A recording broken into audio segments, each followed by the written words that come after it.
ಬಳ್ಳಾರಿಯಲ್ಲಿ ಬ್ಯಾನರ್ ವಿಚಾರಕ್ಕೆ ಫೈರಿಂಗ್ ಆದಂತಹ ಪ್ರಕರಣ ಸಂಬಂಧ ಘಟನೆಯನ್ನ ಇನ್ನಷ್ಟು ತೀವ್ರವಾಗಿ ಖಂಡಿಸೋದಕ್ಕೆ ಪ್ಲಾನ್ ಅನ್ನ ಮಾಡಲಾಗ್ತಾ ಇದೆ. ಇಂದು ಜನಾರ್ದನ ರೆಡ್ಡಿ ಮನೆಗೆ ಪ್ರಹ್ಲಾದ್ ಜೋಶಿ ಭೇಟಿ ಕೊಡುವಂತಹ ಸಾಧ್ಯತೆ ಇದೆ. ಈಗಾಗಲೇ ಅಮಿತ್ ಶಾಗೆ ಪತ್ರವನ್ನ ಬರೆದಿದ್ದಾರೆ ಕೇಂದ್ರ ಸಚಿವ ಪ್ರಹ್ಲಾದ್ ಜೋಶಿ. ಘಟನೆಯಿಂದ ಕಾಂಗ್ರೆಸ್ ಒಂದು ಕಡೆ ಮುಜುಗರಕ್ಕೆ ಈಡಾಗ್ಬಿಟ್ಟಿದೆ. ಇಂದು ಜನಾರ್ದನ ರೆಡ್ಡಿ ಮನೆಗೆ ಪ್ರಹ್ಲಾದ್ ಜೋಶಿ ಭೇಟಿಯನ್ನ ಕೊಡಲಿದ್ದಾರೆ. ಈಗಾಗಲೇ ಅಮಿತ್ ಶಾಗೆ ಪತ್ರವನ್ನ ಕೂಡ ಬರೆಯಲಾಗಿದೆ. ಒಂದು ಕಡೆ ಈ ಘಟನೆಯಿಂದ ಈಗ ಕಾಂಗ್ರೆಸ್ಗೆ ಪದೇ ಪದೇ ಇಂಥ ಘಟನೆಗಳು ಮರುಕಳಿಸ್ತಾ ಇರೋದು, ರಾಜ್ಯದ ಶಾಂತಿ ಸುವ್ಯವಸ್ಥೆ ಹಾಳಾಗ್ತಾ ಇರೋದು, ಆಡಳಿತ ಪಕ್ಷಕ್ಕೆ ಇದು ಒಂದು ರೀತಿಯ ಡ್ಯಾಮೇಜ್ ಮಾಡುವಂತಹ ಸಾಧ್ಯತೆಗಳೇ ದಟ್ಟವಾಗಿ ಕಾಣಿಸ್ತಾ ಇದೆ.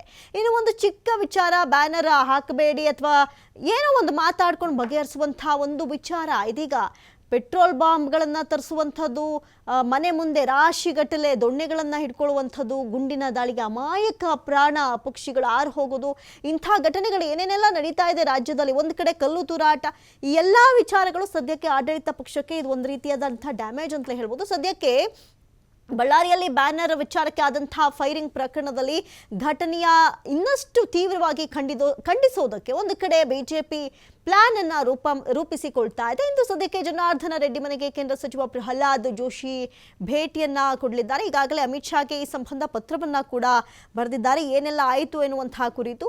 ಜೊತೆಗೆ ಒಂದು ಕಡೆ ರಾಜ್ಯದಲ್ಲಿ